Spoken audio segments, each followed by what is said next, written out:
মদিনার অলিতে গলিতে ঈদের আমেজ, ঘরে ঘরে বইছে খুশির হাওয়া, ঘরে ঘরে নতুন জামা কাপড়। ঈদের বাকি মাত্র একদিন। এদিকে অর্ধজাহানের বাদশাহ আমিরুল মুমিনিন হজরত ওমর রাদিয়াল্লাহু তাআলা আনহু এর ঘরে ঈদের কোনো আনন্দ নেই।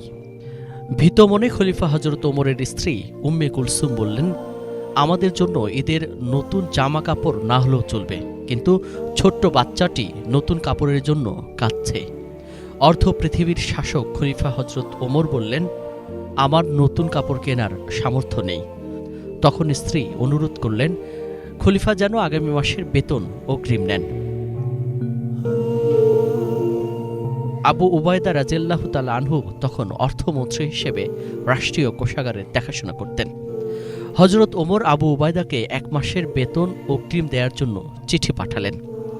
মুসলিম জাহানের খলিফা অর্ধ পৃথিবীর শাসন করেছেন যিনি, তার এ ধরনের চিঠি পেয়ে আবু উবায়দা রাদিয়াল্লাহু তাআলা আনহু এর চোখে পানি চলে আসলো। আবু উবায়দা রাদিয়াল্লাহু তাআলা আনহু বাহককে টাকা না দিয়ে চিঠির উত্তরে লিখলেন, আমিরুল মুমিনিন, অগ্রিম বেতন বরাদ্দের জন্য 2টি বিষয়ে আপনাকে ফয়সালা দিতে হবে।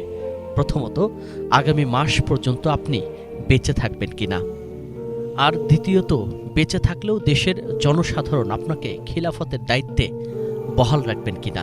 আবু উবায়দার চিঠি পড়ে হজরত ওমর রাদিয়াল্লাহু তাআলা আনহু অঝরে কাঁদলেন। চোখের পানিতে খলিফার দাড়ি ভিজে গেল। হাত তুলে তিনি আবু উবায়দার জন্য দোয়া করলেন, আল্লাহ আবু উবায়দার ওপর রহম করো, তাকে হায়াত দাও। আবু উবায়দা সম্পর্কে স্বয়ং রাসূল সাল্লাল্লাহু আলাইহি ওয়াসাল্লাম বলেছেন, প্রত্যেক জাতির একজন করে বিশ্বস্ত ব্যক্তি আছেন, আর আমার উম্মতের জন্য বিশ্বস্ত ব্যক্তি হচ্ছেন আবু উবায়দা ইবনুল জাররাহ।